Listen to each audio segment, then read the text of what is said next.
Operation சிந்தூருக்கு பல்வேறு உலக நாடுகளின் ஆதரவு கிடைத்ததாகவும், ஆனால் காங்கிரஸ் ஆதரவு மட்டும் தனக்கு கிடைக்கவில்லை என்றும் பிரதமர் மோடி கூறியுள்ளார். மக்களவையில் ஆபரேஷன் சிந்தூர் மீதான விவாதத்தில் பேசிய பிரதமர் மோடி, இது ஆபரேஷன் சிந்தூருக்கான வெற்றி கொண்டாட்டம் என்றும், ஆபரேஷன் சிந்தூருக்கு ஆதரவளித்த மக்களுக்கு நன்றி என்றும் கூறினார். நாட்டில் மத கலவரத்தை தூண்டும் வகையில் பெஹல்காம் தாக்குதல் நடத்தப்பட்டதாக கூறிய பிரதமர் மோடி, ஆபரேஷன் சிந்தூரில் இந்திய ராணுவத்திற்கு முழு சுதந்திரம் வழங்கினோம் என்றும், இந்தியாவின் பதிலடி பயங்கரவாதிகள் கனவில் கூட நினைத்து பார்க்காத வகையில் இருந்ததாகவும் கூறினார். இந்தியாவின் தொழில்நுட்ப சக்தியை ஆபரேஷன் சிந்தூர் மூலம் பாகிஸ்தான் கண்கூடாக பார்த்தது என கூறிய பிரதமர் மோடி, பெஹல்காம் தாக்குதல் விவகாரத்தில் தன் மீது குற்றம் சாட்டுவதிலேயே எதிர்க்கட்சிகள் குறியாக இருந்தன என்றும் கூறினார்.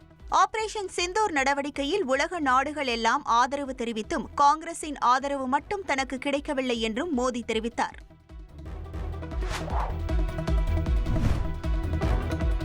பிரிவினை மூலம் பாகிஸ்தான் உருவானது காங்கிரஸ் செய்த தவறு என மத்திய உள்துறை அமைச்சர் அமித் ஷா குற்றஞ்சாட்டியுள்ளார். மக்களவையில் ஆபரேஷன் சிந்தூர் தொடர்பான விவாதத்தில் பேசிய அமித் ஷா, பெஹல்காம் தாக்குதலில் தொடர்புடைய பயங்கரவாதிகள் கொல்லப்பட்டதை அறிந்து எதிர்க்கட்சிகள் மகிழ்ச்சியடையவில்லை என்று கூறினார்.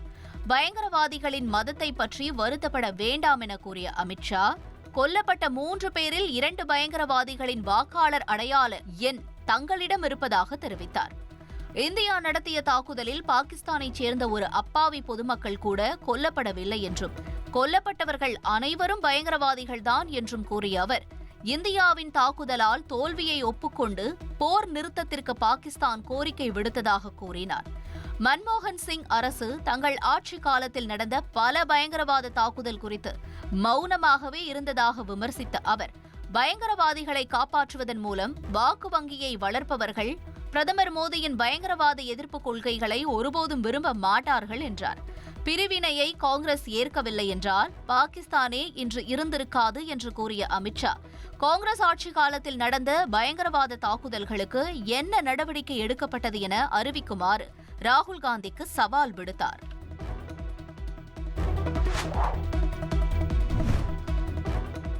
இந்தியாவின் வெளியுறவு கொள்கையை மத்திய பாஜக அரசு சிதைத்துவிட்டதாக மக்களவை எதிர்க்கட்சித் தலைவர் ராகுல் காந்தி குற்றம் சாட்டியுள்ளார்.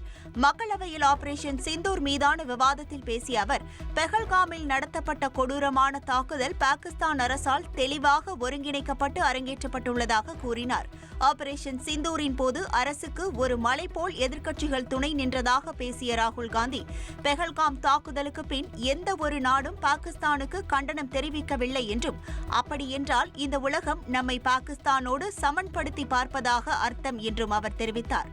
தாக்குதலுக்கு காரணமான பாகிஸ்தான் ராணுவ தளபதி ஆஷிப் முனீர் அமெரிக்க அதிபருடன் உணவருந்திக் கொண்டிருந்தார் என்றும், முனீரை ஏன் உங்களது அலுவலகத்திற்கு அழைத்தீர்கள் என டிரம்பிடம் பிரதமர் மோடி கேள்வி கேட்டாரா என்றும் ராகுல் காந்தி கேள்வி எழுப்பினார். சீனாவுடன் பாகிஸ்தானை கைகோர்க்க வைத்து இந்தியாவின் வெளியுறவு கொள்கையை மத்திய பாஜக அரசு சிதைத்துவிட்டது என்றும் ராகுல் காந்தி கூறினார்.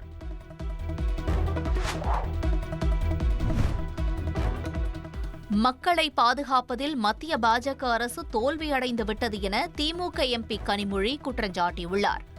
மக்களவையில் பேசிய அவர், எதிர்க்கட்சிகள் குறைவான தேசபக்தி கொண்டவர்கள் போல அமித் ஷா பேசியிருப்பதாகவும், ஆபரேஷன் சிந்தூருக்கு ஆதரவாக இந்தியாவிலேயே முதலில் பேரணி நடத்தியவர் முதல்வர் ஸ்டாலின் என்றும் கூறினார்.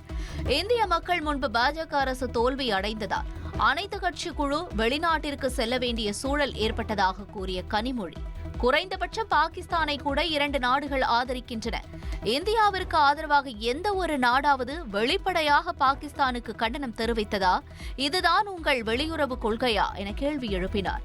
இந்தியாவிற்கு நண்பர்கள் என்று யாருமே இல்லையா என்றும், வெளியுறவு கொள்கையில் இந்த அரசு தோல்வியடைந்து விட்டதா என்றும் கேள்வி எழுப்பிய அவர், ஆபரேஷன் சிந்தூர் பற்றி பேசிக்கொண்டே பல்வேறு கேள்விகளை மறக்கடித்து விடலாம் என நினைக்க வேண்டாம் என்றும், மக்களை பாதுகாப்பதில் இந்த அரசு தோல்வியடைந்து விட்டதாகவும் கூறினார்.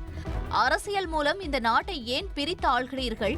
மதத்தை அடிப்படையாக கொண்டு நாட்டை பிளவுபடுத்துவது ஏன் என அடுக்கடுக்கான கேள்விகளை எழுப்பிய கனிமொழி, எதிர்த்து கேள்வி கேட்பவர்களை தேச விரோதிகள், நக்சல்கள் என பாஜக அரசு அடையாளப்படுத்துவதாக விமர்சித்தார்.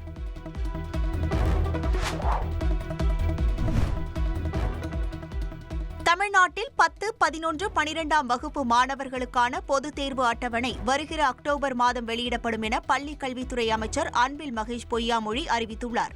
தமிழ்நாடு மாநில பாடத்திட்டத்தில் படிக்கும் மாணவர்களுக்கு பள்ளிக் கல்வித்துறை வெளியிட்டுள்ள நாள்காட்டிப்படி முதல் பருவத் தேர்வு மற்றும் காலாண்டு தேர்வு செப்டம்பர் மாதம் 18ஆம் தேதி முதல் 26ஆம் தேதி வரை நடைபெறும் என்றும், காலாண்டு விடுமுறை செப்டம்பர் 27ஆம் தேதி முதல் அக்டோபர் 2ஆம் தேதி வரையில் அளிக்கப்படுவதாகவும் தெரிவிக்கப்பட்டுள்ளது.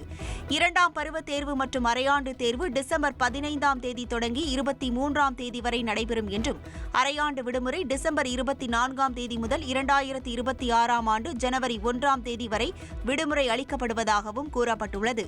2026ஆம் ஆண்டு பிப்ரவரி மாதத்தில் செய்முறை தேர்வும் மார்ச் மாதம் பொதுத் தேர்வும் நடைபெறவுள்ளது. இந்த நிலையில் வருகிற அக்டோபர் மாதம் 10, 11, 12ஆம் வகுப்பு மாணவர்களுக்கான பொதுத் தேர்வு அட்டவணை வெளியிடப்படும் என அமைச்சர் அன்பில் மகேஷ் பொய்யாமொழி கூறியுள்ளார். அனைத்து வித தேர்வுகளுக்கும் மாணவர்கள் மகிழ்ச்சியுடன் தன்னம்பிக்கையோடு தயாராக வேண்டும் என்றும் அவர் கேட்டுக் கொண்டுள்ளார்.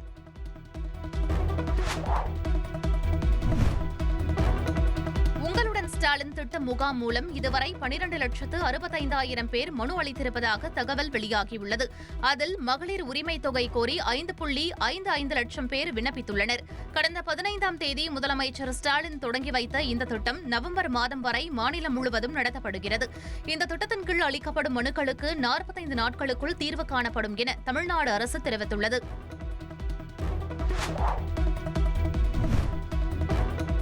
நெல்லையில் ஐடி ஊழியர் கவின் கொலை செய்யப்பட்ட விவகாரத்தில் காதலியின் பெற்றோரான காவல் உதவி ஆய்வாளர்கள் பணியிடை நீக்கம் செய்யப்பட்டுள்ளனர்.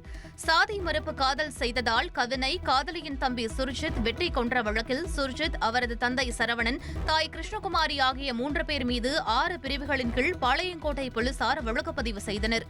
இதனையடுத்து இளம்பெண்ணின் பெற்றோர் காவல் உதவி ஆய்வாளர்களாக உள்ளதாலும் வழக்குப்பதிவு செய்யப்பட்டதாலும் துறை ரீதியான நடவடிக்கையாக சஸ்பெண்ட் செய்யப்பட்டுள்ளனர். இந்நிலையில் கொலை தொடர்பாக புகார் அளித்திருந்த கவினின் பெற்றோரிடம் வழக்கின் விசாரணை அதிகாரியான உதவி ஆணையர் சுரேஷ் நேரில் விசாரணை மேற்கொண்டார்.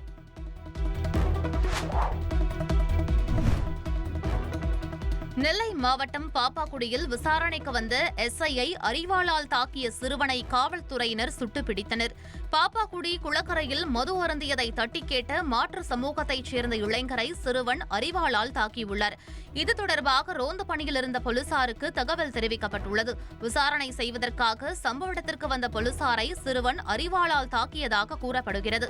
அவனிடமிருந்து தப்பிக்க போலீசார் அங்கிருந்த வீட்டிற்குள் அடைக்கலம் புகுந்தார். கோபத்தின் உச்சத்திலிருந்த சிறார்கள் அவரை விரட்டி சென்று வீட்டின் கதவை அரிவாளால் தாக்கியதில் எஸ்ஐ காயமடைந்தார். இதையடுத்து உதவி ஆய்வாளர் முருகன் தற்காப்புக்காக சிறார்களை எச்சரிக்கும் நோக்கில் துப்பாக்கியால் சுட்டுள்ளார்.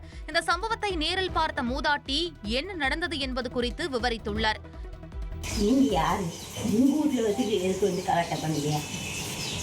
அப்படின்னு அறுவடை நினைச்சாங்க. எப்படி போச்சு இருந்தேன் நான். அதை நான் கொண்டுட்டு எங்கள் அண்ணன் என் பசனே வெட்ட வரையா, எதுக்கு வெட்ட வரையா அப்படின்னு அவன் மேலே அறுவடை. அதனால் முடியலை. அதாவது கொஞ்சம் கஷ்டம் கேட்டு நாங்கள் நியமானு கூப்பிட்டு நின்னோம்ல, அதோட இந்த பொறுத்து அது பண்ணோம்.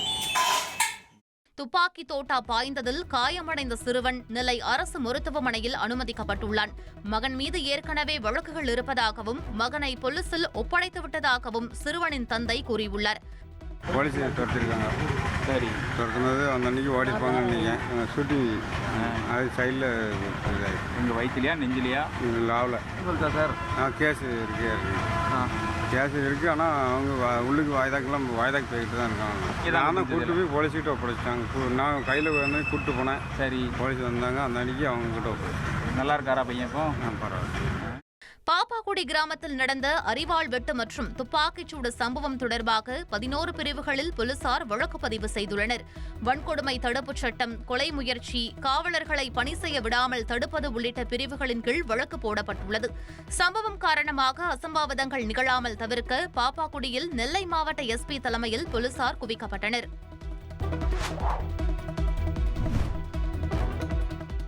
கேரளாவை சேர்ந்த செவிலியர் நிமிஷா பிரியாவுக்கு ஏமனில் விதிக்கப்பட்ட மரண தண்டனை நிரந்தரமாக ரத்து செய்யப்பட்டதாக வெளியான தகவலுக்கு மறுப்பு தெரிவிக்கப்பட்டுள்ளது. ஏற்கனவே தற்காலிகமாக தண்டனை நிறுத்தப்பட்ட நிலையில் தற்போது முற்றிலும் ரத்து செய்யப்பட்டுள்ளதாக தகவல் வெளியானது.